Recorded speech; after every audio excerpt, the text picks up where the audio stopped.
Praise the Lord. ஆமென். ஒரே ஒரு வார்த்தை தான் வர வழியில ஆவியானவர் நினைவுபடுத்தலாம். கர்த்தர் உங்களை எல்லா தீங்குக்கும் விலக்கி காத்துக்கொள்வார். ஆமென். கரங்களை தட்டுறீங்களா? இது எப்பவுமே நான் சொல்வேல, யாரோ ஒருத்தர் 2 பேருக்கு பேசுறாரு. நான் சொல்றேன், இன்னைக்கு அனைவருக்கும் கர்த்தர் பேசுகிறார். கர்த்தர் தான் இந்த ரோட்ல வரும்போது தான் ஆவியான நினைவுபடுத்துறேன். சத்தியமா இது சொல்லணுமா அப்படின்னு என்ன கன்ஃபார்ம் பண்ணுவேன். ஆனா கர்த்தர் இன்னைக்கு சொல்ற, கர்த்தர் உங்களை எல்லா தீங்குக்கும், அதாவது சில தீங்குகள் நீங்க நினைக்கிறது கிடையாது, உங்களை அறியாத தீங்குகளுக்கும் கர்த்தர் விலக்கி காத்துக்கொள்கிறார். ஆமென். பிள்ளைங்க வெளில போறாங்க வராங்க, என்னென்னவோ பண்ணிட்டு வராங்க. ஆனா போன்ல உங்களோட டெய்லி மிரர் நியூஸ் சேனல் தானே, அதெல்லாம் பார்த்தா நல்லாவே இல்லை. நியூஸ் பார்த்தாலே நமக்கு என்ன பண்ணுது, பதட்டம் ஆயிடுது. இல்லை ஆனா பாருங்க, இன்னி வரைக்கும் கர்த்தர் எவ்வளோ அழகாய் நம்மளை பாதுகாத்து பராமரித்து இருக்கிறான். ஆமென். அது மட்டும் இல்ல, நீங்க நம்ம பாடின பாட்டு, இயேசுவின் நாமத்தில் ஜெயம் உண்டு. கொஞ்சம் பக்கத்துல இருக்கிறவங்கள பார்த்து சொல்லாமா, இயேசுவின் நாமத்துல இன்னைக்கு உங்களுக்கு ஜெயம் உண்டு. ஆமென். அது எந்த காரியமா இருந்தாலும் பரவாயில்ல, அது உங்களோட உணர்ச்சிகள் சம்பந்தப்பட்டு இருக்கலாம். எல்லாமே மெட்டீரியலிஸ்டிக்கா நினைக்காதீங்க. பணம் அது வரும் போகும், அது சமாளிச்சுக்கலாம், சரியா? ஆனா உணர்ச்சி, இருதயம், சிந்தனைக்கு ஏற்ற மாதிரி கர்த்தர் உங்களுக்கு ஜெயத்தை கொடுப்பார். ஆமென். எங்க ஜெயம் கொள்ளவே முடியலையோ, பலவீனமா நினைக்கிறீங்களோ, இந்த இடத்துல எனக்கு முடியல சிஸ்டர், எனக்கு என்னவோ அந்த இடம் மட்டும் என்ன பாதிக்குதுன்னு நினைக்கிற இடத்துல கர்த்தர் இயேசுவின் நாமத்தில் இன்னைக்கு உங்களுக்கு ஜெயம் உண்டு. ஆமென். அதை சொல்லிட்டேன். ஏன்னா அவர் செய்யற செயலை யாரால சொல்ல முடியும்னு அந்த பாட்டுல எழுதுறவர் சொல்லியிருக்கிறார். அவர் அன்பை யாராலங்க கூற முடியும்? முடியவே முடியாது. அதை நீங்க அவருக்கு உண்மையா வாழ்றதுலதான் நீங்க அவருக்கு நன்றி சொல்றது. அவரை போல அவர் சாயலை படைத்து வாழ்றவர்களுக்கு தான் அந்த நன்றி உள்ள இருதயம் தெரியும், சரியா? ஏன்னா சபையில ஒரு ஆராதனை வெளியே வேற மாதிரி இருக்கலாம், புரியுதா? அதை பத்தி தான் நான் இன்னைக்கு பேசவும் போறேன். ரொம்ப கம்மி நேரம்னு நான் சொல்றேன். ஆனா கண்டிப்பா எவ்வளவு சுருக்க முடியுமோ நான் சுருக்கிக்கிறேன். ஏன்னா கொஞ்சம் தான் எழுதி வச்சிருக்கேன், நான் ரொம்ப பேசிடக்கூடாது எழுதுனது தாண்டி. ஏன்னா இன்னைக்கு உங்களுக்கு என்னன்னா, என்ன பெண்கள் நாளா, புத்தியுள்ள ஸ்திரீ. ஆமா, புத்தியுள்ள ஸ்திரீ. இன்னைக்கு குரூப் டிஸ்கஷன், கலந்துரையாடலா. நீங்க எல்லாம் எவ்வளவு ஸ்காலர்ஸா நான் இங்க பார்த்துட்டு இருக்கிறேன் தெரியுமா? நானே எப்படி பாக்குறேன்னா, உங்களை படைத்த தேவன் உங்களை எவ்வளவு அழகா பார்ப்பேன். ஆமே. ஞானம் உள்ள ஸ்திரீகளாய், புத்தி உள்ள ஸ்திரீகளாய் பார்த்து கொண்டிருக்கா. என் மகன், ஷீஸ் மை பிரின்சஸ், அவ சமாதானத்தின் பிரபுன்னு அவர் பேர். அவருடைய பிள்ளைங்க எப்படி இருக்கணும்? காலையில சமாதானத்தோட வீட்டை விட்டுட்டு வந்தீங்களா?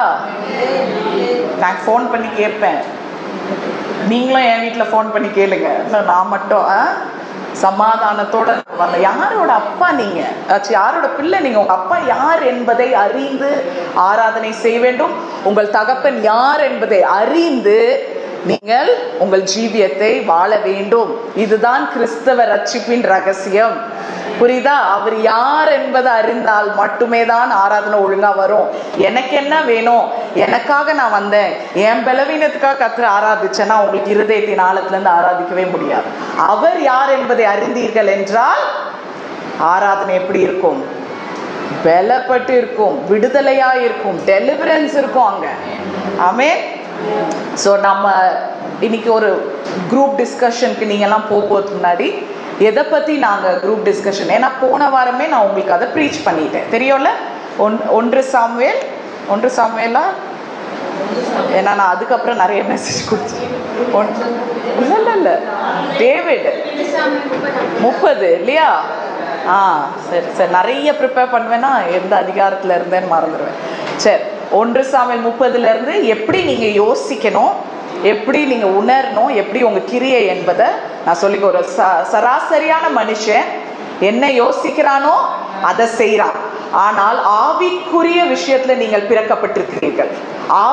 அதாவது பரிசுத்த ஆவியானவரால் மறுபடி என்ன பண்ணியிருக்கிறீங்க, ஒரு பிறவி உங்களுக்கு வந்த, ஒரு என்ன சொல்றது, மறுபடி பிறந்ததுனால நீங்க யோசித்து செய்யறனால, உங்க கிரியையை நீங்க மாத்துறனால உங்கள் யோசனை புதுப்பிக்கப்படுகிறது.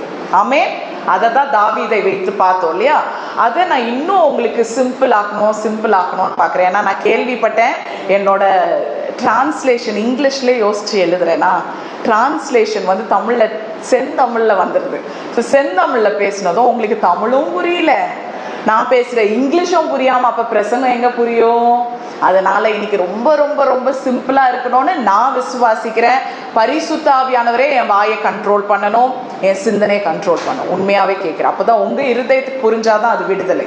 நான் மட்டும் எழுதிட்டு வந்து புரியுறது எனக்கு வந்து அது சக்சஸ் கிடையாது. என்னை பார்த்து லிண்டா நீங்க நல்லா பேசுறீங்க இதெல்லாம் ஒண்ணுமே கிடையாதுங்க.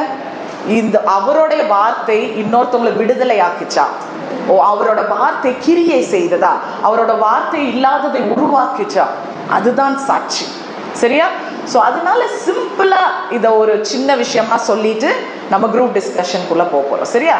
இன்னைக்கு நான் எடுத்தது வந்து சிம்பிளா சொல்றதுனால நான் என்ன எடுத்தேன்னு நீங்க நினைப்பீங்க. 2 ராஜாக்கள் 4ஆம் அதிகாரம் உங்க எல்லாருக்குமே தெரிஞ்சிருக்கும் இல்லையா? 2 ராஜாக்கள் 4ஆம் அதிகாரம்.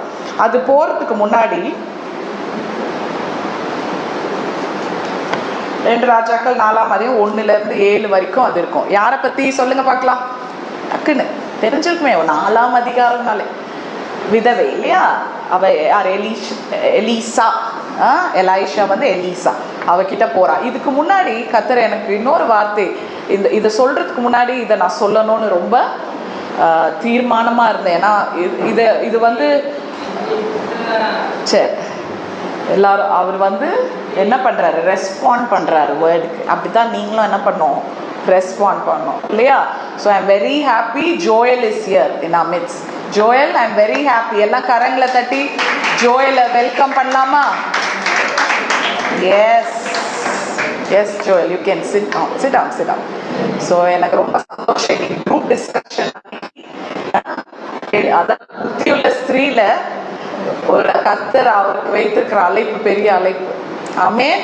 அவரால் தான் அந்த குடும்பம் ஆசீர்வதிக்கப்பட்டிருக்குன்னா நீங்கள் ஃபிசிக்கலாக நீங்கள் வந்து எடுத்துக்க முடியாது. ஆனால் அதுதான் உண்மை, அதுதான் மறுரூபத்தின் சாட்சியம். ஆமென். Is the evidence of salvation. புரியுதா? ரட்சிப்பின் ஆதாரமே அங்கே இருக்கிறார். கர்த்தரால ஆகாத காரியம் ஒன்றுமில்லை. ஆனால் அவர் சிலதை நிறுத்தி வைத்திருக்கிறார். சிலது இப்படிதான் இருக்கணும்னா அதுல பெரிய ரகசியம் இருக்குது என்பதை, அவர் மகிமை அதுக்குள்ள வெளிப்படுகிறது என்பதை தெரிந்து கொண்டீர்கள் என்றால் நமக்கு அப்பதான் சமாதானமே பிறக்கும். புரியுதா? அப்பதான் உண்மையான விடுதலை. ஸோ கொலோசியர் 3:9-10 எடுக்க வேணாம், நீங்க எழுதுனா போதும். இன்னைக்கு நான் சும்மா உங்களுக்கு ஒரு இன்ட்ரடக்ஷன் தான் கொடுக்குறேன். இதெல்லாம் நீங்க குரூப் டிஸ்கஷன்ல பண்ண. அதுல ஒன்று பவுல் சொல்றார் கொலோசிய சபைக்கு. என்ன சொல்றாருன்னா, ஒருவருக்கொருவர் பொய் சொல்லாதீர்கள், பழைய மனுஷனையும் அவன் செய்கைகளையும் களைத்து போட்டு தன்னை சிருஷ்டித்தவருடைய சாயலுக்கு ஒப்பாய் பூரண அறிவு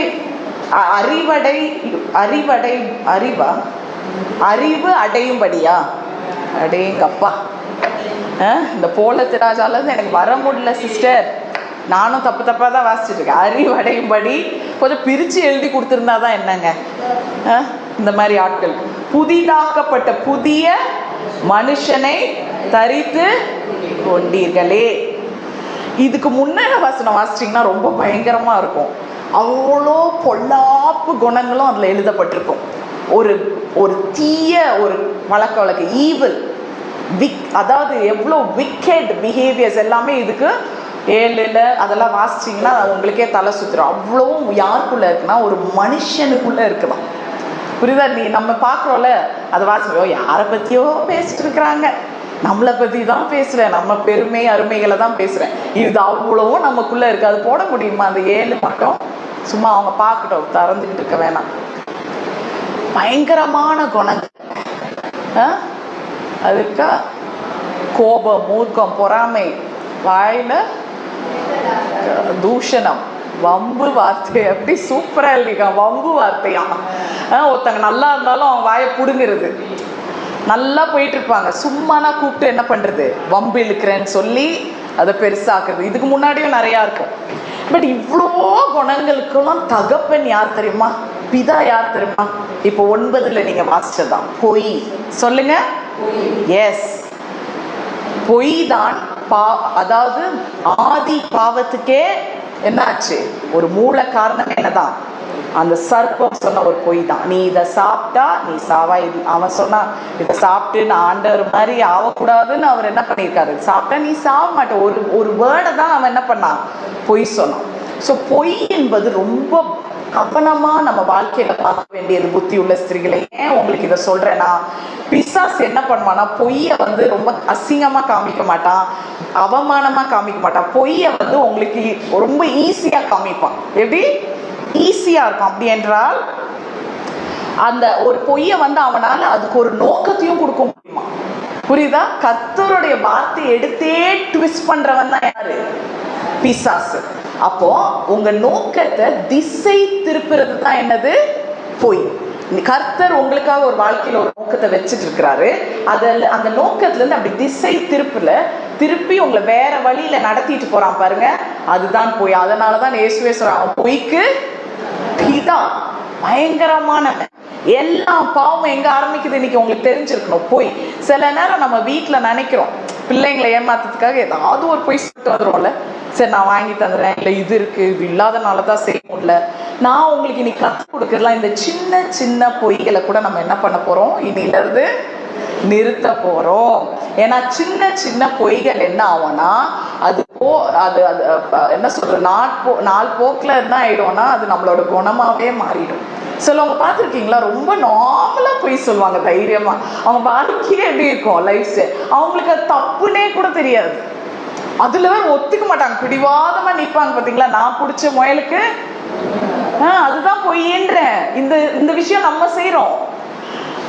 இத பாருங்க, எனக்கு தெரியும் அந்த கடைக்கு போனா இது விக்குதுன்னு. உங்களுக்கு நிஜமா நல்லா தெரியுமா? இப்படிதான் ஆரம்பிக்குது பொய். இது பிடிவாதம்னு சொல்லுவாங்க. ஆனா அதோட மூல காரணம் என்ன? உங்களை நீங்க காப்பாத்திக்கிறதுக்காக, உங்களுக்கு எல்லாமே உலகத்துல தெரியும்ன்றதுக்காக ஒண்ணு சொல்றோம் பாத்தீங்களா, அதுதான் பொய். பொய்க்கு ஆப்போசிட் என்னங்க? அதுக்கு அப்படியே எதிர்ச்சொல் என்ன? உண்மை. உண்மை இருக்கிறவங்க அமைதியா யோசித்து பேசுவாங்க. தாக்குள்ள சத்தியம் இருந்தால் சத்தியம் விடுதலையா தான் ஆக்கும்.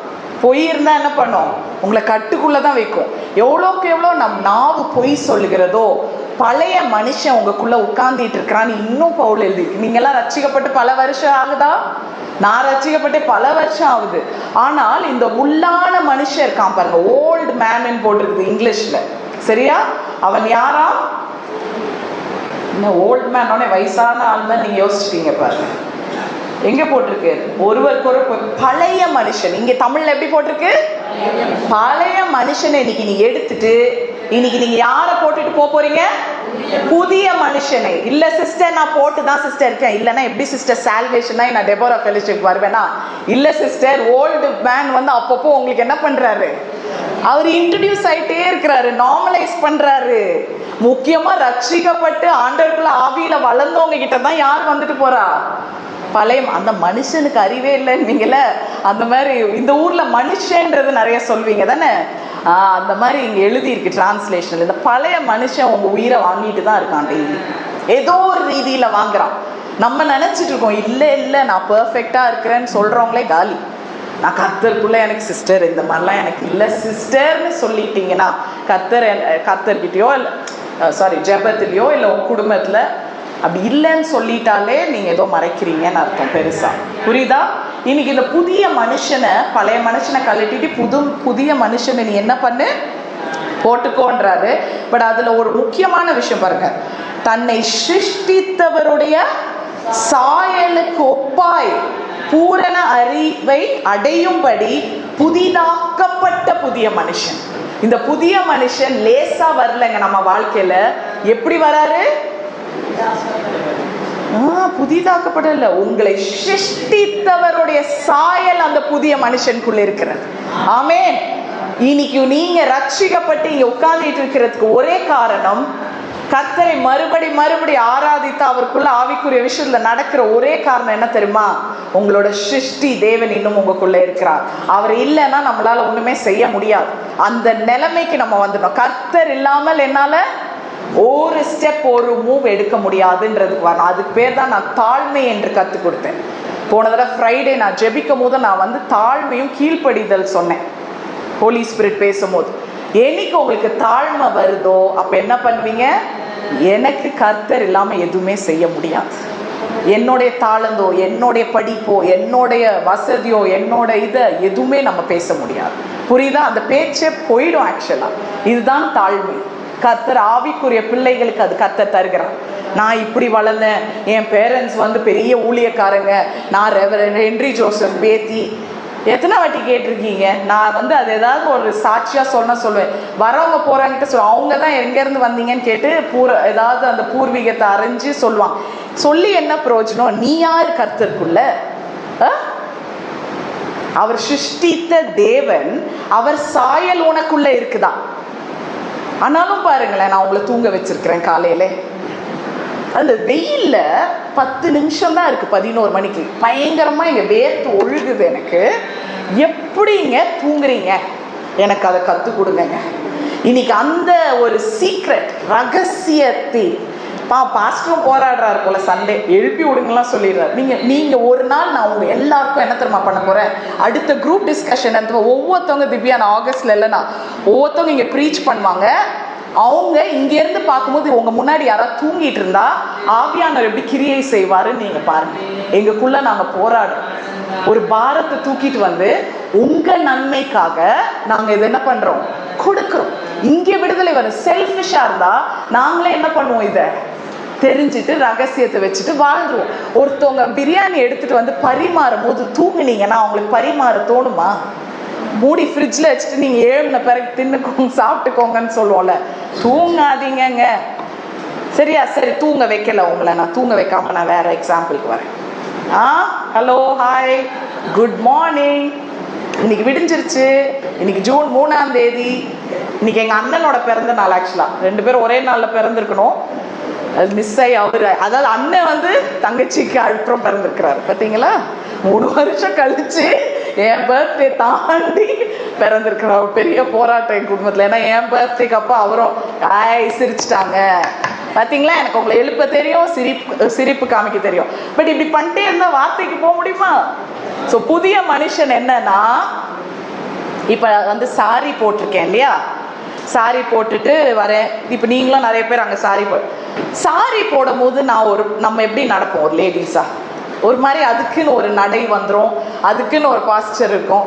இப்போ நான் நைட்டி போட்டு டெனிம் போட்டிருந்தா அந்த நடக்கிற மாதிரியா சாரி போட்டுட்டு நடப்பேன்? இல்லை. அப்புறம் அது வீட்டில் நைட்டி போட்டுட்டு நைட்டி போட்டு முக்கால் போட்டு அது இடத்துக்கு அந்த ஒரு ஆடைக்கு ஒரு விஷயம் இருக்குல்ல. உங்களை நீங்க என்ன பண்றீங்க, உங்களோட எக்ஸ்டென்ஷன் தான் உங்களோட ட்ரெஸ்ன்னு சொல்லுவாங்க. பார்த்துருக்கீங்களா? ஆடை பாதி ஆள் பாதி. உங்களை யாராவது ஒருத்தன் புரிஞ்சுக்கணும்னா அவன் எதை வச்சு ஃபர்ஸ்ட் புரிஞ்சுக்கிறான் தெரியுமா? உங்க ஆடையிலன்னு சொல்றாங்க. If you have to dress for people to address you. Address. பார்த்தீங்களா? உன் ட்ரெஸ்ஸை வச்சு அவன் உன்னை அட்ரஸ் பண்ணிடுவான் நீ யாருன்னு. புரியுதாங்க? அதே மாதிரி ஆம்பளைங்களை பாருங்க, சூட் போடும் போது பார்த்துருக்கணும். எப்படி போடுறது என்ன, சும்மா அந்த பட்டனை நோண்டிக்கிட்டே இருப்பாங்க. பார்த்துருக்கீங்களா? வெட்டிங்கில் தொப்பை வந்துருச்சோ இல்லையோ நம்ம கணவருக்கு, என் கணவருக்கு நான் தொப்பை இல்லைப்பா, அது வேற பிடிச்சி இப்படி நோண்டுறது, இப்படி இருக்கா ஸ்டைலாம், இப்படி பட்டன் அவுக்குறது, அதுக்குன்னு ஒரு பாஸ்டர் வச்சுக்கிறாங்களே, அதுக்கு ஸ்டைலா நடக்க. அதே ஹஸ்பண்டு மீன் வாங்க போகும்போது ஷார்ட்ஸ்ல எப்படி நடப்பாங்க? மாறுதா? மாறுது இல்லையா? அதே தான் உங்களுக்கும். இன்னைக்கு பவுல் சொல்லுகிறார், நீ புதிய ஒரு மனிதனை உனக்குள்ள வைத்தனா அந்த மனிதன் யாரு? சிருஷ்டித்த தேவனுடைய சாயல் வைத்திருக்கிறாய் அதுல. அப்படி என்றால் ஒரு க்ளோதிங்க்கு தான் பவுல் என்ன பண்றாரு, ஒரு எடுத்துக்காட்ட சொல்றார். அதே மாதிரிதான் நம்ம ரட்சிப்பு. நம்ம எப்படி கர்த்தரை நம்புறோன்றது இல்லைங்க, கர்த்தரை எப்படி நம்ம நம்புறது மட்டும் இல்லை. இயேசுவை நான் நம்புறேன், இயேசுவை நான் விசுவாசிக்கிறேன்னு சொல்ற கூட்டம் தான் ஜாஸ்தி. ஆனா நான் இயேசுவை மாதிரி கிரியையில இருக்கிறேன், இயேசுவை மாதிரியே நான் பேசுவேன், இயேசுவை மாதிரியே நான் யோசிப்பேன், இயேசுவை மாதிரியே மன்னிப்பேன், இயேசுவை மாதிரியே நான் என்ன செய்வேன், அன்பு கூறுவேன், இயேசுவை மாதிரி சத்துருக்களையும் நான் என்ன பண்ணுவேன், விடுதலை ஆக்குவேன் சொல்றது தான் உண்மையான புதிய மனிதன். புதிய மனுஷன் என்றால் அதுதான். அப்படி என்றால் அந்த சாரியை இப்போ நான் உங்களுக்கு இதை சொல்லிட்டேன்னு வைங்களேன். இப்போ இதை நான் சென்னையில் வாங்கினேன், என் ஃப்ரெண்டு கொடுத்தா அப்படின்னு நான் சொல்லிட்டேன்னா, இதை நான் போட்டுட்டு நெக்ஸ்ட் டைம் வரும்போது உங்களுக்கு என்ன ஞாபகம் வரும்? நான் இந்த சாரியை போடுறது மட்டும் இல்லை, இதை இந்த கடையில் வாங்கினேன், இல்லை இந்த இன்னாரை வாங்கி கொடுத்தாங்க அதே மாதிரிதான் ரட்சிப்பின் வஸ்திரத்தை புதிதான மனிதனை நீங்க போட்டுக்கும் போது, உள்ள வச்சுக்கும் போது நீங்க என்ன பண்றீங்கன்னா, நீங்க என்ன அதாவது புதிய மனுஷன் மாதிரி நீங்க வாழ்றது மட்டும் இல்ல, அந்த புதிய மனுஷனுக்கு அந்த ஆடைக்கு சொந்தக்காரரையும் நீங்க என்ன பண்ணிட்டு இருக்கிறீங்க, வெளியே காமிச்சிட்டு இருக்கிறீங்க. புரியுதா? இன்னைக்கு நம்ம அந்த சொந்தக்காரரை காமிக்கிறோமா? உங்க உள்ளான மனுஷனின் சொந்தக்காரனை வெளியே இருக்கிற ஜனங்கள் அறிந்து வச்சிருக்கிறாங்களா? அவங்களுக்கு தெரியுமா யார் உங்களோட தலைவர் என்று, யார் உங்களை ராஜா, உங்களுடைய தேவன் யார் என்பது அவங்களுக்கு தெரியுமா? இன்னைக்கு அது ஒரு கேள்வியா நான் உங்களுக்கு எழுப்புறேங்க. when they see you they should know that Jesus is your God. அவர் தான் உங்களுக்கு எல்லாமே. நான் ஆடையை போட்டுக்கிறது மட்டும் இல்லை, இந்த ஆடையோட சொந்தக்காரத்தையும் நான் என்ன பண்றேன், பிரதிபலிக்கிறேன் என் வாழ்க்கையில். ஓகே, ஸோ இப்போ 3 காரியங்க, இதை வச்சுதான் நீங்க டிஸ்கஷன் பண்ண போறீங்க. இந்த பிரதிபலிக்கிறது பாருங்க, இந்த 2 ராஜாக்கள்ல இந்த விதவையானவள் நம்பிக்கையற்று அவள் இருந்தாலும் ஒரு வாழ்க்கையை என்ன பண்ணிடுச்சு, அவளுக்கு மூடிடுச்சு. நான் ஒரு குடம் அளவு எண்ணம் அப்படின்னு பேசியிருக்கேன். குடம் அளவு எண்ணெய் இல்லை, குடம் அளவு எண்ணம்னு ஒரு மெசேஜ் ஹார்வெஸ்டர்ஸ் சர்ச் குரூப்ல யூடியூப்ல பேசியிருப்பேன். நீங்க அதை போய் பாருங்க. அதை பார்த்தீங்கன்னா உங்களுக்கு இன்னும் புரியும். நான் அதனால அதுக்குள்ள ஆழமா போனேன். இந்த பொண்ணுக்கு இந்த ஸ்திரீ ஆனவளுக்கு எல்லாமே இழந்துட்டா. இப்போ அவளுக்கு நம்பிக்கையே இல்லை. இருக்கிற ஒரே பையனை கூட என்ன பண்றாங்க, அந்த கடன்காரங்க எடுத்துட்டு போனோன்னு மிரட்டிட்டு போயிருக்கிறாங்க. மிரட்டிட்டு போனதும் ஏற்கனவே குடும்பத்துல என்ன நடந்திருக்கு, கணவனை இழந்து இருக்கும் பொழுது உனக்கு ஒரே நம்பிக்கை யார், இப்போ பிள்ளைகள் தானே. பிள்ளைகளையும் என்ன பண்றான், அப்போ மிரட்டிட்டு நீ கடன் கொடுக்க முடியல, அதனால உன் பிள்ளைய நான் என்னவா எடுத்துட்டு போறேன், அடிமையா எடுத்துட்டு போறேன்னு இது மாதிரி நம்பிக்கையே இல்லாத இந்த சகோதரிக்கு அவள் தன்னுடைய இருக்கிற பலத்தோடு போய் ஒரு தீர்க்கதரிசி கிட்ட நிற்கும் பொழுது அவள் யாரை காண்கிறாள் என்றால், அந்த பழைய மனுஷி, இப்போ பழைய ஸ்திரீ அவளுக்குள்ள இல்லை. என்னைக்கு அவள் தீர்க்கதரிசியை போய் சந்தித்தாலோ புதிய மனுஷியாய் அவள் வெளியே வந்தாள். ஆமே, அவ உள்ள போகுது, எப்படி போறா, ஒரு பழைய மனுஷியா போய் அவ புலம்பதான் செய்யறா. நீங்க அந்த 1ஆம் அதிகாரம்லாம் 1வது வசனம்லாம் வாசிச்சீங்கன்னா உங்களுக்கு தெரியும். சரியா? அவளோட மைண்ட் செட்டை கொஞ்சம் யோசிச்சு பாருங்க. இந்த காலை வேளையில அந்த ஸ்திரீயோட மனநிலைமை யோசிச்சு பாருங்க. நம்மளுக்கெல்லாம் பிரச்சனை வந்தா தனியா வராது, அது ஒரு கூட்டத்தோட கூட்டிகிட்டு தான் வரும். பார்த்துருக்கிறீங்களா? என்னைக்காவது பிரச்சனை தனியா வந்திருக்கா? பிரச்சனை என்ன பண்ணும், இன்னும் 4 பேர் 5 பேரை கூட்டிகிட்டு வரும். ஏற்கனவே நமக்கு இதை சால்வ் பண்றதுக்கே கஷ்டம், இதுல வேற எத்தனை பேர் வருவாங்க. அந்த மாதிரிதான் இந்த ஸ்திரீக்கு ஏற்கனவே கணவனை இழந்து நிற்கும் பொழுது அவளுக்கு இப்ப என்ன பிரச்சனை வந்துருச்சு, ஏற்கனவே ஒரு துக்கத்துல இருக்கா. இப்போ அடுத்தது கடன் வந்துருச்சு. 3வது அவளுக்கு என்ன வருது, கடன் வந்தது மட்டும் இல்லை, இப்போ அவளுக்கு ஒரு ஆபத்து, ஒரு த்ரெட். என்ன த்ரெட், தன் மகனை கொண்டு போறது. அதுக்கப்புறம் சமூகத்துல அவளுக்கு ஒரு அவமதிப்பு வந்துச்சு, சோஷியல் ஸ்டிக்மா சொல்லுவாங்க. அப்படின்னா கடனை கொடுக்க முடியாதவங்களை எப்படி இந்த உலகம் பார்க்கும், ஒரு மாதிரி எம்பாரசிங்கா இருக்குல்ல. இப்போ நீங்க இவங்க கிட்ட கடன் வாங்கிட்டீங்கன்னு வைங்களேன், உங்களால கொடுக்கவே முடியல. அடுத்த நாள் சர்வீஸ்ல இப்படியே உட்காரும் போது எப்படி நீங்க இருப்பீங்க அவங்க முன்னாடி? கொடுக்க முடியலன்னா உங்களுக்கு தெரியும், அந்த ரோல இருக்கிறவங்களுக்கே கஷ்டமா இருக்கும் உட்கார். அதை தான் அந்த பெண்மணி அன்னைக்கு she was going through என்ன social stigma, ஒரு அவமதிப்பு அவ வாழ்க்கையில். அது மட்டும் இல்லைங்க, இதுல ரொம்ப மோசமான பிரச்சனை அவளுக்கு என்ன தெரியுமா, ஆவிக்குரிய ஏமாற்றம். இன்னைக்கு எத்தனை பேருக்கு அது இருக்கு, எத்தனை பேருக்கு அது இருக்கு? ஊழியத்துக்கு வந்த பிறகுதான் எனக்கு பிரச்சனை, ஊழியத்துக்கு வந்த பிறகுதான் நான் இவ்வளோ போராடுறேன், அதுக்கு முன்னாடி நான் நல்லா தான் இருந்தேன். இன்னைக்கு இந்த பொண்ணும் அதை சொல்லலாம்ல, இந்த ஸ்திரீயும். she had a spiritual disappointment. என்னோட கணவன் என்னவா இருந்தாரு, ஒரு பெரிய தீர்க்கதரிசி கீழே, ஒரு கம்பெனி ஆஃப் ப்ராஃபிட்ஸ் கீழே, ஒரு பைபிள் காலேஜ்ல இவர் ஒரு அசிஸ்டன்ட் ஸ்டூடெண்டா இருக்கிறார்.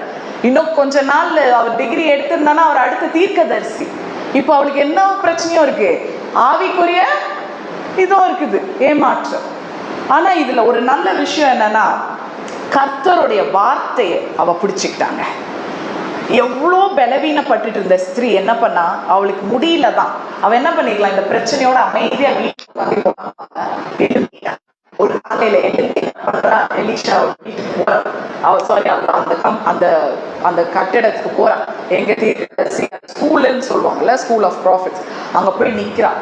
நின்று கேட்கிறா. என்ன கேட்கிறா? இந்த மாதிரி நான் எல்லாமே இழந்துட்டேன், எனக்கு இப்படி. ஆனா பாருங்க, ஒரு பாஸ்டரை போய் சந்திக்கிறீங்கல்ல, மிஞ்சி போனா பாஸ்டர் என்ன பதில் சொல்லுவாங்க உங்க பிரச்சனைய வந்து? இப்ப நீங்க பாஸ்டர் கிட்ட ப்ரே பண்ணிக்கிறீங்கல்ல, என்ன சொல்லுவாங்க உங்களுக்கு? ஒண்ணு தலையில வச்சு ஜெபம் பண்ணுவாங்க, இல்ல ரொம்ப மனதுருகி இறக்கமுள்ள பாஸ்டர் என்ன பண்ணுவாங்க, பாக்கெட்ல கை வச்சு எடுத்து கொடுத்துருவாங்க உதவி. ஆனா எலிஷா பாருங்களேன், இன்னைக்கு எலிஷா தான் உங்க குரூப் டிஸ்கஷனோட டாப் ஃபிகர், சரியா? அப்போனா இந்த எலிஷா ப்ரேயும் பண்ணல. அங்க ஏதாவது அவர் ஜெபம் பண்ணியிருக்காரான்னு வந்திருக்கான்னு பாருங்க. 1 2ல ஜெபமே பண்ணல.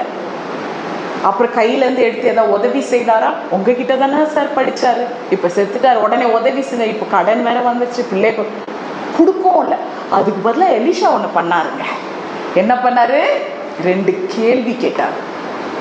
உங்களுக்கு எப்படி இருக்கும் பிரச்சனையில வந்து ஒருத்தன் தீர்வு சொல்லாம கேள்வி கேட்டான்.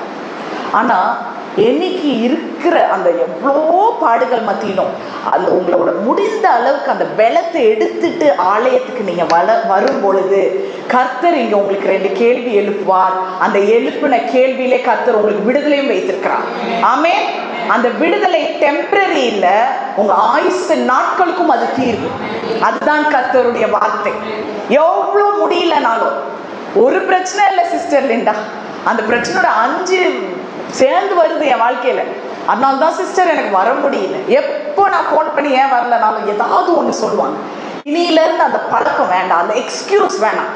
இந்த விதவையை போல என்ன நடந்தாலும் நான் எங்க போறேன், நான் யாருகிட்ட கேள்வி கேட்கணுமோ அங்க போய் நான் என்ன பண்ண போறேன், என்னுடைய கூக்குரலை நான் என்ன பண்ண போறேன், சொல்ல போறேன். சிஸ்டர் ஜெபம் பண்ணி ஒரு வசனம் சொன்னாங்களே, எழுந்து என்ன பண்ணணும், இந்த இடத்துல இருந்து எழும்பு, இதயத்துல இருக்கிறது எங்க கொட்டணுமோ அங்க என்ன பண்ணணும், கொட்டணும். இல்லைன்னா என்ன மாதிரி அவங்களும் அப்படிதான் சொன்னாங்க, அங்க போறது இங்க போறது. அதுல ஒரு வார்த்தை சொன்னீங்க சிஸ்டர், வெறித்தனமா என்ன பண்ணுவீங்களா லிண்டா, வெறித்தனமா.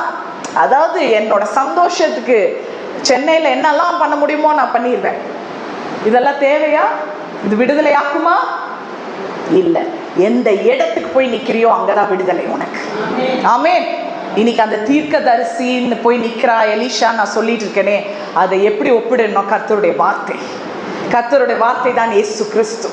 அங்க போனீங்கன்னா அவர் 2 கேள்வி கேட்கிறார். இந்த விதவை எவ்வளவு புத்தி உள்ள ஸ்திரீ என்பதை சொல்லதான் நான் இங்க வந்தேன். இன்ட்ரடக்ஷன் வேணா இப்படி போயிட்டு இருக்கலாம். அவ பாருங்க 2 கேள்வி கேட்கிறார். ஃபர்ஸ்ட் கேள்வி என்ன கேட்கிறாருன்னா, உனக்கு நான் என்ன செய்யணும்? சரியா? கேட்டு மனுஷன் சும்மா இருந்திருக்கலாம்ல. தேவன் என்ன சொல்லலாம், Linda, sister Victoria, sister Chandrika, காலையில உங்களுக்கு என்ன வேணும் அப்படின்னா உடனே என்ன பண்ணுவீங்க, ஆண்டவரே லிஸ்ட் வந்துடும். ஐயோ தேவனே வந்து கேட்கிறாரு. ஆனா பாருங்க, தேவன் 2வது கேள்வி வச்சிருவாரு. ஃபர்ஸ்ட் நல்லா தான் இருக்கும், அதோட சேர்ந்து வச்சு உங்களை யோசிக்க வைப்பார். அதுக்கு தான் கர்த்தர் உங்களுக்கு என்ன கொடுத்திருக்கிறாரு, பகுத்தறிவு. 2வது கேள்வி என்ன தெரியுமா, உன் வீட்டுல நீ என்ன வச்சிருக்கிற.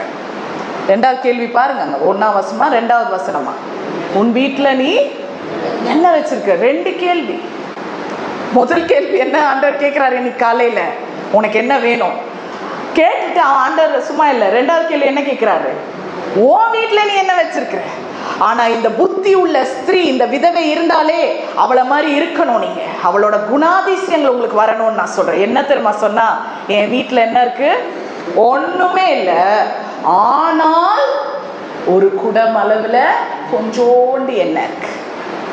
What this widow said, I have nothing but, அந்த பட் என்ற வார்த்தை, ஆனால் என்ற வார்த்தை ஒரு உங்களுடைய பல வெற்றிகரமான வாழ்க்கைக்கு, ஆசீர்வாதமான வாழ்க்கைக்கு இந்த ஆனால் பெரிய ஒரு தொடக்கமான வார்த்தையாய் மாறும் வருகிற நாட்கள். விசுவாசிக்கிறீங்களா? உங்க வாழ்க்கையில் ஆனால் சொல்லுங்க. இனிமே என் வீட்டுல பிரச்சனை தான் சிஸ்டர், ஆனால் தேவன் என்னோடு இருக்கிறார். ஆமென். எனக்கு பொறாம வருதுதான் சிஸ்டர், ஆனால் கர்த்தர் எனக்கும் ஒரு திட்டத்தை வைத்திருக்கிறார். எனக்கு பயங்கர கோபம் வருது சிஸ்டர், இதெல்லாம் என்ன காமிக்கணும், உங்க வெறுமையான குணங்களை காணும். அவ ஃபர்ஸ்ட் என்ன சொல்ற, என்கிட்ட ஒண்ணுமே இல்லை, ஆனா அவளுக்கு ஞாபகம் வந்துருச்சு. நீங்க ஆனா சொல்லுங்க, ஞாபகம் வரும். இந்த காலை வேளையில நான் உங்களை பிதா குமாரன் பரிசுத்த ஆவியானவரால ஆசீர்வதிக்கிறேன். இந்த ஆனால் என்ற வார்த்தை இவங்க சொல்ல சொல்ல இவங்க வீட்டுல இருக்கிற பொக்கிஷ சாலைகள் எல்லாம் திறக்கப்பட அவங்களுக்கே ஞாபகம் வரணும் அவங்க வீட்டுல என்ன இருக்கு. கர்த்தர் ஒரு போதும் ஒருத்தனையும் வெறுமையாய் படைக்கிற தேவன் அல்ல, அவர் பரிபூரணர். இன்னைக்கு உங்க வீட்டுக்குள்ளே அவர் அந்த ஆசீர்வாதத்தை வைத்திருக்கிறார். எப்படி சிஸ்டர் பத்மாக்கு ஜோயல் ஒரு ஆசீர்வாதமோ, நம்ம வீட்டுல ஒவ்வொருத்தருக்குள்ளேயும் ஆசீர்வாதம் வச்சு வெளியே பார்த்தா அது இவ்வளோண்டு என்னது ஒரு ஜார்க்குள்ள, உலகத்துல அது மதிக்கவே மதிக்க மாட்டாங்க அந்த எண்ணெயை. இவ்வளோ பெரிய ஜார், ஆனா எண்ணெய் எவ்வளோ வச்சிருக்கா, இட்னோடு. ஆனா இவ எவ்வளவு அறிவாளினா ரெண்டாவது கேள்விக்கு பதில் சொல்றா பாருங்க. ஏன் தெரியுமா ரெண்டாவது கேள்வி? ஃபர்ஸ்ட் கேட்டுட்டு ஏதாவது வாங்கிட்டு போயிருக்கலாம்ல. அவளுக்கு தெரியும் முதல் கேள்விக்கு நான் பதில் சொல்லிட்டேன்னா எலிசா என்ன பண்ணுவார், தேவன் எனக்கு ஆசீர்வாதத்தை கொடுத்துருவார். ஆனா அந்த ஆசீர்வாதம் கொஞ்ச நாளைக்கு எனக்கு பார்த்துக்குவேன். ஏன்னா அப்படிப்பட்ட ஆசீர்வாதம் நம்மளும் கேட்டு தொலைவோம் ஆண்டவர்கிட்ட. என்னைக்குமே கர்த்தர்கிட்ட பெர்மனன்ட் டெலிவரன்ஸ் கேட்கறது இல்லையே நம்ம தான். கொஞ்சம் போய் இந்த மாசத்துக்கு மட்டும் கொஞ்சம் ஸ்கூல் ஃபீஸ் கட்டி விட்டுருங்க ஆண்டவரே, என் கணவருக்கு ஒரு என்னமா வரும் இன்க்ரிமெண்டா, அது கொஞ்சம் பார்த்து கொடுத்து இன்க்ரிமெண்ட் வெல்ஃபேர். ஆண்டவர் உங்களை வேற லெவல்ல ஆசீர்வதிக்கணும்னு நினைக்கிறாருங்க. நீ பல பிள்ளைகளுக்கு ஃபீஸ் கட்டுற அளவு கர்த்தர் உன்னை ஆசீர்வதிப்பார். நீங்க என்னடா நான் இன்க்ரிமெண்ட்க்கு, ஆனா இந்த ஸ்திரீக்கு தெரிஞ்சிருச்சே ரகசியமே. இல்ல இந்த தீர்க்கதரிசி கிட்ட கேட்டா உடனே கொடுத்துருவாரு, அது முடிச்சிடும். ஆனா இவர் இன்னொரு கேள்வி வச்சார், வீட்டுல என்ன இருக்குன்னு கேட்டுட்டார். அப்ப அவளுக்கு உடனே ஞாபகம் வருது, இவ்வளோ நேரம் அந்த வீட்டுல இருந்தா புலம்பிட்டு வந்தது, பலவீனமா இருந்தது.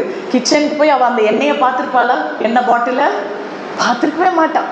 5 பிரச்சனை அவளுக்கு. இப்போ நான் சொன்னேன்ல அந்த 5 பிரச்சனை என்ன, அந்த 5 பிரச்சனையை தான் உட்காந்து யோசிச்சா ஒழிய வீட்டுல இருக்க எண்ணெய மறந்துட்டான். ஆனா தேவனுடைய வார்த்தையை திறந்துட்டீங்கன்னா கர்த்தர் உங்களுக்கு ஒரு கேள்வியை இந்த நாள்ல எழுப்புவார். அந்த வார்த்தை எப்படி இருக்கும்னா, ஆனால் உன்கிட்ட நான் இதை கொடுத்துருக்கிறேன். அந்த எண்ணம் வேற அந்த எண்ணெய் வேற எதுவுமே இல்லை. கர்த்தர் உங்க ஒவ்வொருத்தர் மேல் வைத்திருக்கிற அபிஷேகத்தை நான் பேசிக்கொண்டிருக்கிறேன். இங்க வந்து போதகர்களுக்கு, பெரிய பெரிய ப்ரீச்சர்ஸ்க்கு, அவங்களுக்கு தான் அனாயிண்டிங் இருக்குன்னு நினைக்கிறாங்க. எல்லாருக்கும் கர்த்தர் அபிஷேகத்தை கொடுத்துருக்காங்க. நீங்க அதை நிரப்புனீங்களான்றதான் நான் இன்னைக்கு கேள்வியா எழுப்புறேன். புரியுதா? உங்க ஜார்ல அது இன்னும் கம்மியா இருக்கா, இல்ல அந்த எண்ணெய் நிரம்பி வலிக்கிறதா? ஏன் சிலவங்களுக்கு பயங்கர அனாயிண்டிங்னா அவன் நிரப்பிக்கிறாங்க தன்னை. அன்னைக்கு அந்த சமாரிய ஸ்திரீ இயேசு கிட்ட வரா, எதோட வரா? ஒரு குடத்தோட வரா. எதுக்காக வரா? தன்னுடைய தாகத்தை தீர்த்து கொள்ள கொடுத்தார். ஆனா என்னைக்கு வார்த்தையை பார்த்தாலோ, வார்த்தையே அவளோட பேசிச்சோ, அந்த வார்த்தையை அவளுக்கு வெளிப்பட்டதோ, குடத்தை ஓரமா வச்சுட்டு அவளே குடமா மாறி தன்னை நிரப்பி கொண்டாள். ஆமென். She filled a vessel. அவள் நிரம்பி எப்படி போனா அந்த ஊருக்குள்ள? ஒரு ஒரு என்ன சொல்றது, அந்த ஊர்ல அவளை மதிக்கவே இல்லைங்க. அதனாலதான் பிற்பகல்ல வரான்னு போட்டிருக்கு பைபிள்ல. ஏன்னா அவளை பார்த்தாலே கதவை சாத்திடுவாங்களாம். அவளோட வாழ்க்கை அவ்வளவு கேவலமா இருக்கு. அதனால அவ டைம் சூஸ் பண்றா பாருங்க. இந்த மாதிரி மிட் டேல போனா யாரும் நம்மள என்ன பண்ண மாட்டாங்க. இந்த ஆல்விஸ் டவுனுக்குள்ள போய் அப்படி ஒரு ரோடு போதே, அந்த கீழே ஒரு ரோடு, அது கூட போய் அந்த பாலத்துல கனெக்ட் பண்ணுமே, அந்த ரோட்ல போனா யாரும் என்ன பார்க்க மாட்டாங்கன்னு மேடம் போனாங்க. நீ எங்க இருந்தாலும் தேவன் உன்னை பார்த்து கொண்டே இருக்கிறார். நீ எந்த புலம்பிக் கொண்டு you're wandering on streets, but Jesus is looking at you. நீ எங்க இருந்தாலும் நீ அவரை கூப்பிட்டா வர அந்த இடத்துல வந்துருவாருங்க. இன்னும் சொல்ல போனா அந்த இடத்துக்கு நீங்க போறதுக்கு முன்னாடி இயேசுவாங்க இருப்பார். ஆமென். நீ நடக்கிற பேங்க்குக்கு போய் புலம்பலோட போறியா, அந்த பேங்க்ல ஏற்கனவே இயேசு இருப்பார். உனக்கு விசுவாசம் இருக்கிறதா? பல பயங்கரமான முடிவுகளை எடுக்க போறீங்களே, அந்த இடத்துல ஏற்கனவே தேவன் இருக்கிறார். நம்பிக்கையா இருங்க. உங்க வாழ்க்கையை முடிக்கிற, நான் இது யாருக்கோ போன்ல சொல்றேன்னா எனக்கு தெரியாது, உங்க வாழ்க்கையை இன்னைக்கு முடிக்கணும்னு நீங்க நினைக்கிறீங்களே, முடிக்காதீங்க. அந்த இடத்துல இந்த உலகத்தையே உருவாக்குன இயேசு கிறிஸ்து அங்க இருக்கிறார். அவர் உனக்கு நித்திய ஜீவனை கொடுக்க ரெடியா இருக்கிறார். இன்னைக்கு ஆயத்தமா இருக்கிறார். தவறான எண்ணங்கள் வேண்டாம். குடத்தை பார்க்காதீங்க, அதுக்குள்ள இருக்க எண்ணெயை பாருங்க. உடனே இவ புடிச்சுக்கிட்டாலா, எண்ணெயை புடிச்சிட்டு இப்ப என்ன பண்றா, ஆனா எண்ணெய் இருக்குல்ல அப்படின்னு அவளுக்கு ஞாபகம். இன்னைக்கு நீங்களும் உங்க வீட்டுல சில தவறான குணங்கள் உங்களை விட்டு போலன்னா, அவளுக்கு நத்திங் என்பது பொருளாதாரம், ஆனால் அவள் தெளிந்த புத்தியோட இருந்தாள். பயம் அவளுக்கு ஈஸியா வந்திருக்கலாம், அன்பு இல்லாத வாழ்க்கை அவளுக்கு. ஆனால் என்னத்தை யூஸ் பண்ணிக்கிட்டா? தெளிந்த புத்தி. கர்த்தர் உங்களுக்கு பயத்தின் ஆவியும் கொடுக்கல, என்ன கொடுத்திருக்கிறாரு? அன்பும். அன்பும் எப்பவுமே அது ரொம்ப முக்கியம். அன்பு இருந்தாதான் பலன், பலன் இருந்தாதான் தெளிந்த புத்தி. கரெக்டா எழுதியிருக்கிறார் பவுல். எடுத்ததும் தெளிந்த புத்தி இல்லை. உங்ககிட்ட அன்பு இருக்கா? உங்ககிட்ட பலன் இருக்கா? அவங்களுக்கு கர்த்தர் இன்னைக்கு தெளிந்த புத்தியை கொடுத்திருக்கிறார். அப்ப அதை எடுத்துட்டு போறா பாருங்க. இது அப்போ எடுத்துட்டு போனதும் இவர் இந்த தீர்க்கதரிசி அவளுக்குள்ள அவகிட்ட ஒரு விதையை போட்டிருக்கிறாரு இல்லையா? என்ன ஒரு கேள்வியின் விதை? உருவாக்குகிற விதையை போட்டுட்டா. சோ தேவனுடைய வார்த்தை என்னது? அதுல பலன் மட்டும் இல்ல, உருவாக்குற வல்லமை இருக்கிறது. இன்னைக்கு நீங்க எவ்வளோக்கு எவ்வளோ தேவனுடைய வார்த்தையை பேசுறீங்கல்ல, எவ்வளோக்கு எவ்வளோ இன்னைக்கு கலந்துரையாடல தேவனுடைய வார்த்தையை செஞ்சு காமிக்க போறீங்க. சொல்லுங்க, இன்னைக்கு குரூப் ஆக்டிவிட்டியில என்ன பண்ண போறீங்க? சிஸ்டர் லிண்டா, நான் டெபோரா ஃபெலோஷிப்லாம் உங்களுக்கு முன்னாடியே வந்து ஊழியம் செய்கிறேன். நீங்களாம் என்ன 19 years தான் கல்யாணம் இங்கே வந்துருக்கீங்க. நான் ரொம்ப நாளாக என்ன பண்ணிட்டு இருக்கேன்? டெபோரா ஃபெலோஷிப்பில் இருக்கிறேன், நான் ஐக்கியத்தில் இருக்கேன், நான் இந்த சர்ச் போகிறேன், அந்த சர்ச் போகிறேன். நம்ம பேசுறதுக்கு வாய்ப்பு இருக்கு. ஆனால் என்ன பேசுகிறோம்? ஆண்டவரோட வார்த்தையை தான் பேசிக்கிட்டு இருக்கோம் இல்லைய. ஆண்டவரோட வார்த்தை எத்தனை பேர் நடத்தி காமிச்சிங்க? How do you live his word? என்ன 4 பேர் கூட சொல்ல முடியுமான்னு தெரியல. இன்னைக்கு கலந்துரையாட வேற எதுவுமே இல்லை. அவரோட வார்த்தையை செஞ்சு காமிக்க போறீங்க. பக்கத்துல உள்ளவங்களுக்கு சொல்லுங்க, நான் ஆண்டோட வார்த்தையை பேசுறது மட்டும் இல்ல, நான் ஆண்டோட வார்த்தைய நான் செஞ்சுக்கிட்டே தான் இருப்பேன். அவர் வார்த்தை இனிமே என் கிரியையில இருக்கும். சொல்லுங்க, அவர் வார்த்தை என் கிரியையில இருக்க இருக்க இருக்க என்னோட எண்ணங்கள் புதுப்பிக்கும். ஆமென். உலகத்துல என்ன சொல்றாங்க? நீ என்ன யோசிக்கிறியோ நீ அதை செய்யற. ஆனால் பரிசுத்த ஆவியானவர் காலையில என்ன சொல்றாரு? நீ ஆண்டவரோட வார்த்தையை செய்ய செய்ய உன்னுடைய எண்ணங்கள் புதுப்பிக்கும். ஆமென். தவறான எண்ணங்கள் அதுல வராது. உன்னை தாழ்த்திக்கிற எண்ணங்கள் அதுல வராது. தோல்வியின் எண்ணம் வராது. இயேசுவின் நாமத்தில் ஜெயம் உண்டு. அந்த எண்ணம் தான் வரும், என்ன சூழ்நிலையா இருந்தாலும். புரியுதாங்க? இன்னும் ஒரே ஒரு வார்த்தையை சொல்லி நம்ம குரூப் டிஸ்கஷனுக்குள்ள போறோம். இந்த ஆனால்ல வந்து பயங்கரமான பவர் இருக்கு. இப்போ ஒரு சமையல் எடுத்துக்கோங்க. என்ன ராணி அக்கா, நீங்க ரொம்ப டயர்டா இருக்கிறீங்க போல இல்லையா?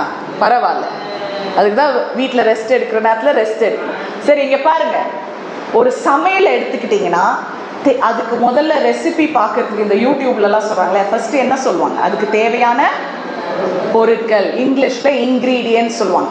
இன்னைக்கு உங்களுக்கு 3 இன்கிரீடியன்ஸ் உங்க வாழ்க்கையில ஒரு திருப்பு முனை உண்டாக்குவார் கர்த்தர். ஆமென்.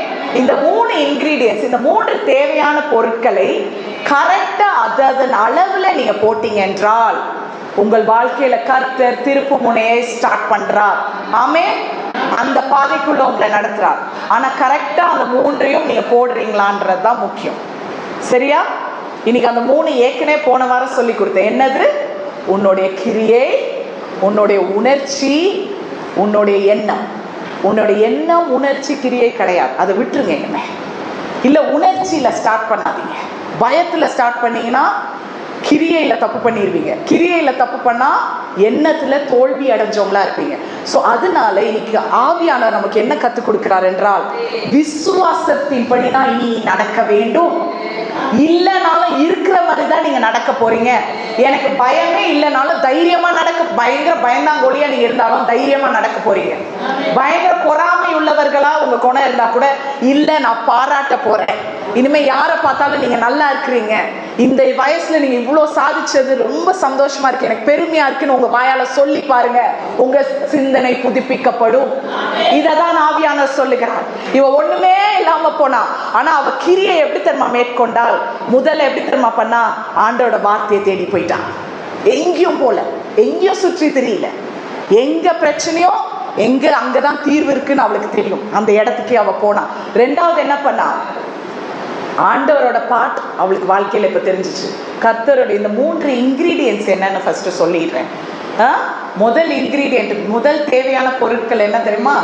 பொருள் கர்த்தருடைய பங்களிப்பு. சொல்லுங்க, வாயால சொல்லுங்க. முதல் தேவையான பொருள் உங்க வீட்டுல என்ன போடணும்? கர்த்தருடைய பங்களிப்பு. 2வது என்னுடைய பங்களிப்பு. சொல்லுங்க. 3வது மற்றவர்களுடைய பங்களிப்பு. இது மூன்றும் உங்க வாழ்க்கையில கரெக்டான அளவுல இருந்தால் திருப்பு முனை ஸ்டார்ட் ஆகிற நாள் இது என்று விசுவாசித்துக் கொள்ளுங்கள். ஆமென். கர்த்தர் ஒரு பெரிய டர்ன் அரவுண்ட் உங்க வாழ்க்கையில கொண்டு வருவார். எப்படி கொண்டு வருவார்? ஆவிக்குரிய விஷயத்துல பலப்பட்டு எழுங்க. இன்னைக்கு சோர்ந்து போன உள்ளங்களுக்காக நான் பேசிட்டு இருக்கேன். இன்னைக்கு உலகத்துல ஜெபிக்க வராங்க, மீட்டிங் போறாங்க. சிலவங்க மீட்டிங் இங்க ஸ்ரீலங்காலையும் வைக்கிறாங்க. 1000 எத்தனை பேர் வராங்க? 5000 பேர் 6000 பேர் மீட்டிங்லாம் நடக்குதுல்ல. பஸ் பிடிச்சு போறீங்கல்ல, எத்தனை பேர் அப்படி மீட்டிங் போயிருக்கிறீங்க? பெரிய பெரிய திருவிழா மாதிரி கூட்டம் நடக்குதா இங்க? ஒவ்வொரு ஊர்ல போறீங்க தானே? எதுக்கு போறாங்க ஜனங்கள் எல்லாம் அங்க? நீங்க எல்லாம் சொல்றீங்க, சீ நான் போறது இல்ல சிஸ்டர், நான் டெபோரா ஃபெலோஷிப் தான். அட சொல்லுங்களேன், இந்த மாதிரி தான் எனக்கு பிடிக்காது. நேச்சுரலா இருங்கங்க. சீ நாங்களாம் அந்த மாதிரி கூட்டங்களுக்குலாம் போறது இல்லை, நாங்க சிஸ்டர் எம்எல்ஏ அவங்களுக்கு தான் வருவோம் சொல்லிட்டு தான் நீங்க தான் முதல் ஆளா அங்க இருக்கிறது. சரி அதை விட்டுடுங்க. அந்த கூட்டத்துக்குலாம் ஏங்க வராங்க? Financial deliverance. என்ன சொல்லுங்க?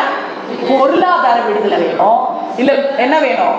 சொகத்துல விடுதலை வேணும்வாங்க. இல்ல அர்ஜென்ட்டா இல்லைன்னா கிடப்பாங்க. பிசாசு கட்டு, அது கிரிட்டிக்கல். ஆனா இந்த உலகம், இந்த கிறிஸ்தவ உலகத்தை யோசிச்சு நான் பரிதாபப்படுறேன். ஒருத்தன் கூட என் குணத்துல விடுதலை ஆகணும்னு வரதே கிடையாது.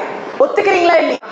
I need a character deliverance. யாராவது மீட்டிங் எங்கன்னா போஸ்டர் பார்த்துக்கிறீங்களா? கேரக்டர் டெலிவரன்ஸ் என்ன போடுறாங்க?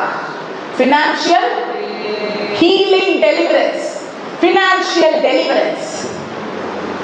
இனிமேல் போஸ்டர் அடிக்கிறவங்க என்ன எழுதணும் தெரியுமா? Transformational deliverance. என் குணம் மாறுதுன்னா நான் அந்த மீட்டிங்க்கு போவேயா, அது எவ்வளவு தூரமா இருந்தாலும். இன்னைக்கு இந்த விதவையாக தான் கத்து கொடுத்துட்டு இருக்கிறான். எலிஷாவும் அதை தான் கத்து கொடுத்துட்டு இருக்கிறார் உங்களுக்கு. இன்னைக்கு என் குணம் மாற வேண்டும். மத்தவங்க குணம் மாறதுக்கு முன்னாடி நம்ம குணம் மாறணும். இந்த உலகத்துல உனக்கு ஒரு மாற்றம் வேணாம்னா நீ மாறுன்னு இருக்குல்ல. நம்ம மாறாம எப்படிங்க வெளியில மாறணும்? மாறணும் மாறணும். இவங்க நீங்க மாறுங்க. ஏன் இப்படி பேசுறீங்க? நீங்க எப்ப பார்த்தாலும் என்ன திட்டுறீங்கன்னா, நீங்க திட்டலையா? கண்ணாடி முன்னாடி கொஞ்ச நேரம் அப்படியே சேலா. சங்கீதத்துல அடிக்கடி என்ன வரும்? சேலா. தாவீது குமுறுவான், ஆனா ஒரு நிமிஷத்துல போட்டுருவார் தாவீதா, சேலா நிம்மதியா இருக்கு, கர்த்தர்கிட்ட போயிடு. நான் கர்த்தரை நோக்கி, இப்ப கர்த்தரை எனக்கு முன்பாக வைத்து, இப்ப தாவீது திருப்பி சங்கீதம் எப்படி எழுதுவாரு? கர்த்தரை நோடு இருந்தா நான் ஜெயம் கொண்டேன், என்னை மறுரூபப்படுத்தினா நான் ஜெயம் கொண்டேன். அப்படிதான் தாவீது எழுதுவார். பாஸ் பண்ணார். இன்னைக்கு உங்களுக்கு நான் சொல்லி கொடுக்கிறது சேலா. எபிரேயர் வார்த்தை என்றால் நிறுத்திட்டு திருப்பி கொஞ்ச நேரம் கழிச்சு ஆரம்பிக்கிறது. சரியா? இதெல்லாம் மியூசிக் நோட்ஸ் வாசிக்கிறவங்களுக்கு தெரியும். பிரதர் உங்களுக்கு தெரியும், ஒரு பாஸ் பண்ணி யூ ரீஸ்டார்ட் அகைன்ல, தட் இஸ் சேலா. அது ஆர்கெஸ்ட்ரால நடக்கும். ஆக்சுவலா நீ கர்த்தர் உங்க குணத்திலையும் அதை தான் சொல்றார். ரெண்டாவது, உங்களுடைய பங்களிப்பு என்ன தெரியுமா? அந்த குடத்துல இருந்து நீங்க வெளியே வரணும். சொல்லுங்க, இன்னைக்கு அந்த குடத்துல இருந்து நான் வெளியே வர போறேங்க. அந்த குடம் என்ன தெரியுமா? உங்க கோவம், உங்க மேட்டிமை, நம்மளோட பொறாமை, நம்மளோட தேவையில்லாத எண்ணங்கள். ஆக்சுவலா அந்த எண்ணம்லாம் உங்களுக்கு யோசிக்கவே வேண்டாம்.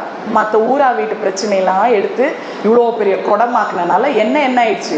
குடத்துல வத்திடுச்சு. பயங்கரமான குடங்க அது. ஊரா வீட்டு பிரச்சனை குடம். சொல்லுங்க, என்ன பிரச்சனை? அததான் அந்த பொண்ணு வச்சிருந்தான். ஊரா வீட்டு பிரச்சனையை வச்சனால உள்ள இருக்க அபிஷேகம் எப்படி தெரியுது? இவ்வளோ அவளே சொல்றா, என் வீட்டுல ஒண்ணுமே இல்லை. ஆனா இனி கர்த்தர் உங்களுக்குள்ள, அவர் உங்களை தாயின் வயிற்றுல உருவாக்கும் பொழுதே அவர் அந்த எண்ணெயை வைத்தார். ஆமென். அந்த அபிஷேகத்தின் எண்ணெய் நீங்க தாங்க நிரப்பணும். புரியுதா? செய்வீங்களா? சிலவங்களாம் அடுத்த கட்டில் போட்டு தலான கொடுக்க போறேன், ரொம்ப பலவீனமா வந்திருக்கிறாங்க. ஏங்க அப்படி வேலை வாங்குனீங்க? ஹெல்ப் பண்ணலையா நீங்க அவங்களுக்கு? சும்மா சூறாவளி மாதிரி சுத்திட்டு இருக்காங்க. இதுக்குதான் 2-3 பேர் என்ன பண்ணணும்? சேர்ந்து வேலை செய்யணும். சரியா? போய் முகத்தால் கழுவிட்டு வாங்க, ஒன்றும் பிரச்சனை இல்லை. சேலா, முகத்தை கழுவிட்டு வாங்க, ஒன்றும் பிரச்சனை இல்லை. அவமானப்படவே கூடாது. ஒரே குடும்பம். நான் கர்த்தருடைய வார்த்தையை நல்லா கேட்டுட்டு போவேன். உங்க குடும்பத்துக்கு விடுதலையை தான் நான் பேசிக்கொண்டே இருக்கிறேன். நான் பேசல, ஆவியானவர் என்ன சொன்னாரோ அதை பேசிக்கொண்டே இருக்கிறேன். ஆமென். இப்போ உங்க பங்களிப்பு என்ன? அந்த ஒரு சிஸ்டம் வச்சிருக்கோம் பாத்தீங்களா உலகத்துல, அந்த சிஸ்டம் தாங்க அந்த ஜார். அந்த ஜார்ல இருந்து என்ன பண்ணணும்னா வெளியே வரப்போற. வெளியே வரணும்னா எங்க பண்ணிடுவீங்க? இப்ப அந்த எண்ணெய் அவ எடுத்தா எங்கன்னா கொட்டணும்ல. இப்போ உங்க பங்களிப்பை கொடுத்துட்டீங்க, ஆனா கொட்டும் போது என்ன பண்ணிருங்க? தரையில எல்லாம் கொட்டியிருப்பா. இப்ப அவளுக்கு என்ன தேவை? இன்னும் பார்த்து அப்ப எலிஷா என்ன சொல்றாரு, நீ போய் ஊரெல்லாம் நெய்பர்ஹுட்டுக்கு போ, அங்க போய் நிறைய ஜார்ஸ் என்ன பண்ணு, பாரோ பண்ணிட்டு வீட்டுக்கு வந்து கதவு மூடிடு, பாரோ பண்ணிட்டு நல்லா திறந்து வச்சுட்டு நீ ஊத்துறத காமின்னு சொன்னாரா? இப்ப நான் என்னத்துக்கு வரேன்னா, மற்றவர்களோட பங்களிப்பு. நம்ம வார்த்தை ஒரு திருப்பு முனை வேண்டும் என்றால் தேவனுடைய உருவாக்குற வார்த்தையும் வேண்டும். நீங்க அந்த வார்த்தையை எடுத்தாதான் நீங்க அந்த ஜார்ல இருந்து வெளியே வர முடியும். வருது மட்டும் இல்ல, அந்த பாரோ பண்றது என்ன தெரியுமா, அடுத்தவர்களுடைய பங்களிப்பு உங்க வார்த்தையில, உங்க வாழ்க்கையில. என்னது? மற்றவர்களோட அனுபவத்துல இருந்து நீங்க கத்துக்கிறது, மற்றவங்களோட ஐடியாஸை நீங்க கத்துக்கிறது. புரியுதா? அதுல தப்பே கிடையாது. இப்படி ஐடியாஸும் அடுத்தவங்களோட வாழ்க்கையில இருக்கிற என்ன சொல்றது, அவங்க அனுபவங்களை கத்துக்கும் போது என்ன ஆகும்னா, உங்களுக்கு பொறாமையே போயிடும். அரபி சிஸ்டர், நான் உங்ககிட்ட இந்த சமையலை கத்துக்கிறேன். இந்த பொண்ணுங்களுக்கு இருக்க பிரச்சனை என்ன தெரியுமா, லேடிஸ்க்கு என்ன பிரச்சனை சொல்லுங்க? ஒரு சமையல் ஒன்று நல்லா பண்ணிட்டேன்னு நான் சொல்றேன்னு வைங்களேன், நான் என்கிட்ட பேசும்போது நான் ரொம்ப அப்சர்வ் பண்ணுவேன் உங்களெல்லாம். அதெல்லாம் ஞாபகம் வச்சுக்கோங்க. நீங்க பேசுற அவ்வளவும் தெரியும் யார் யார் எப்படி எனக்கு ரெஸ்பாண்ட் பண்ணி. நான் இந்த சிக்கன் இப்போ நான் வந்து பிரியாணி நான் நல்லா இது ஏதோ ஒன்று சொல்வேன்னு வைங்களேன், நான் இந்த கூட்டு அது அப்படி செய்யக்கூடாது சிஸ்டர், இது இப்படி செஞ்சீங்கன்னா நல்லா இருக்கும். ஏன் சிக்கனை நீங்க கத்துக்க மாட்டீங்களா? ஏன் வெண்டைக்காய் பொரியல் நீங்க சாப்பிட மாட்டீங்களா? ஏன் நான் நல்ல சாம்பார் வைப்பேனே, நீங்க இங்க வந்து அடையார் ஆனந்த் பவனே போவேன். ஒரு நாள் என் வீட்டுக்கு வாங்க, என் வடையும் சாம்பாரும் சாப்பிட்டேன். அடையார் ஆனந்த் பவனே போக மாட்டீங்க, கத்துக்க மாட்டீங்களா? ஆனா அதை விட்டுட்டு சீச்சே நீங்க எங்க ஊர் பால் சோதியை சாப்பிட்டு பாருங்க, இடியாப்பா அதுக்கு வருமா? சும்மா இட்லி தோசை, தோசை இட்லி.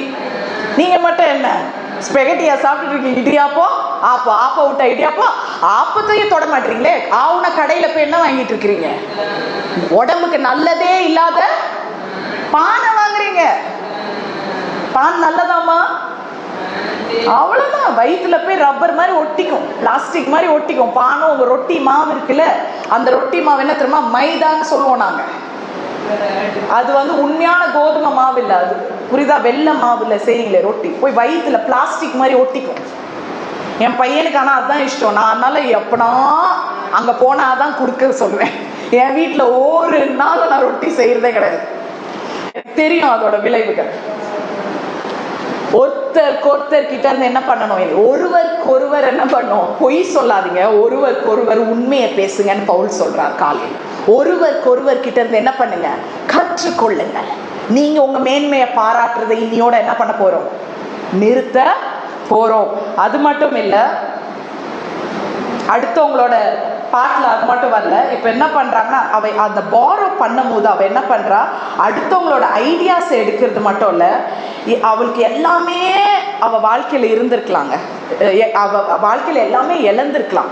ஆனா எசேக்கியேல் நீங்க வாசிச்சீங்கன்னா, அன்னைக்கு கூட அந்த ப்ரேயர் மீட்டிங்ல, ஃப்ரைடே ப்ரேயர் மீட்டிங்ல நான் சொன்ன ஒரு வார்த்தை, எசேக்கியேல் 2ஆம் அதிகாரம் நினைக்கிறேன், அவரை வந்து கர்த்தர் அவரை நோக்கி நீ காலூன்றி நில் என்று சொல்வார். அவன் காலூன்றி நிற்பான், கர்த்தர் அவனோட பேசும். எல்லாம் நினைப்போம் எசேக்கியேல் பெரிய தீர்க்கதரிசி, அதனால என்ன பண்றாரு, கர்த்தர் வந்து எசேக்கியேலோட பேசுறார்.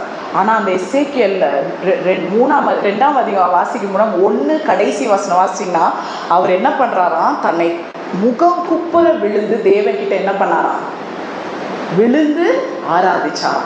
அப்படி உங்களை தாழ்த்திட்டால் ஒளிய மட்டும்தான் என்ன வருது, கர்த்தர் உங்களை நோக்கி பேசுகிறார். நோக்கி பேசுகிறது மட்டுமல்ல, உங்களை காலூன்றி நிற்க வைப்பார். புரியுதா?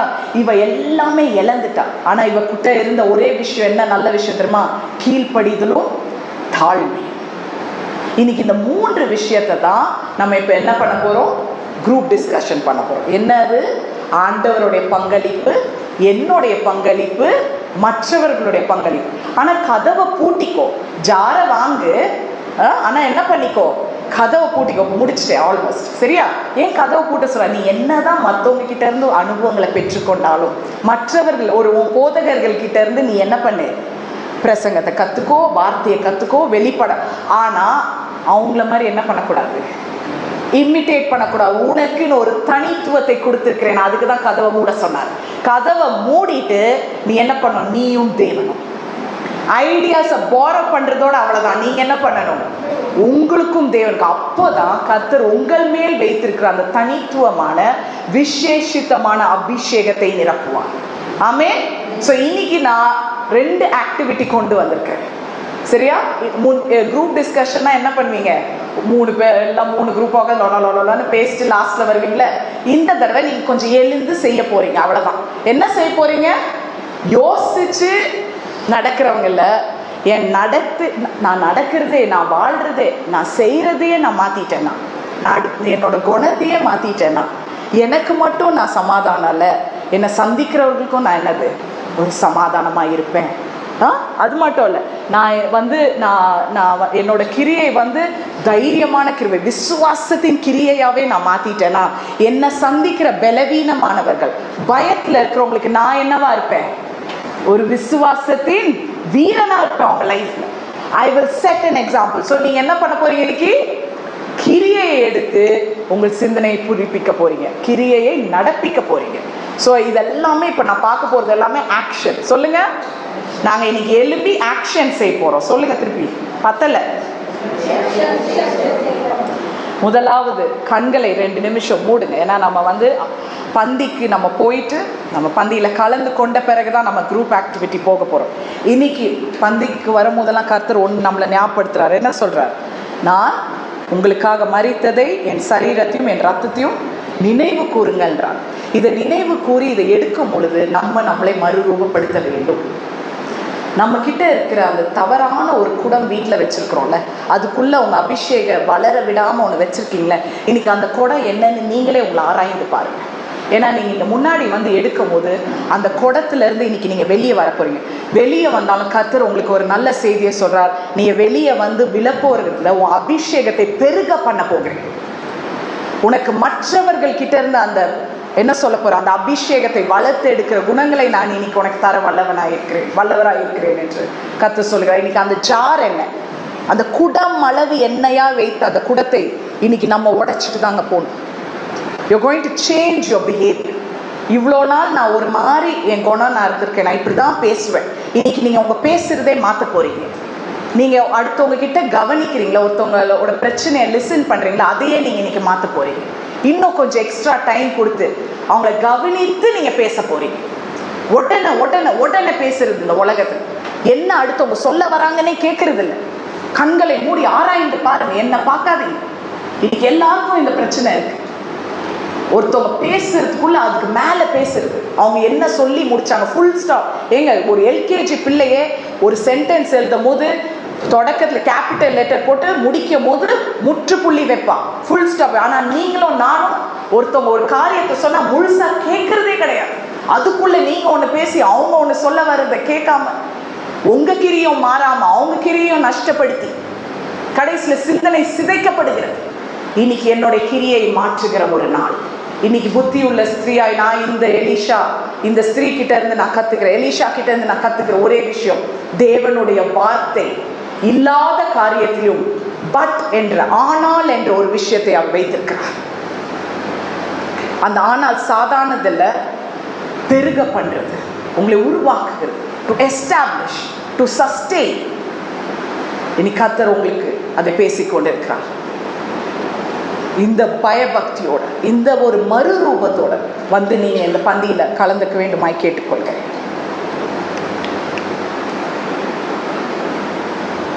நம்ம ஒரு பாடலை கேட்கும் பொழுது இந்த திருவிருந்துல கலந்துக்கோங்க. நான் சொன்னதை ஞாபகம் வச்சுக்கோங்க. ஒவ்வொருத்தரும் யாரை பத்தியும் யோசிக்காத, உங்களுக்கு இருக்கிற அந்த குடம் என்ன, என் வாழ்க்கையில இந்த குடம் தேவையே இல்லை சிஸ்டர் நினைக்கிறோங்க, தேவனுக்கு ஒப்பு கொடுங்க. கர்த்தாவே, இந்த குடம் நீர் எனக்கு வைத்திருக்கிற பெருக பண்ற அபிஷேகத்தை நிரம்ப விடாம நான் இவ்வளவு நாள் ஆக்கிட்டேன். இன்னைக்கு அந்த குடத்தை உடைத்து, ஆண்டவரே, நான் இன்னைக்கு திருவிருந்தை நான் பெற்றுக்கொள்ள போகிறேன் ராஜா.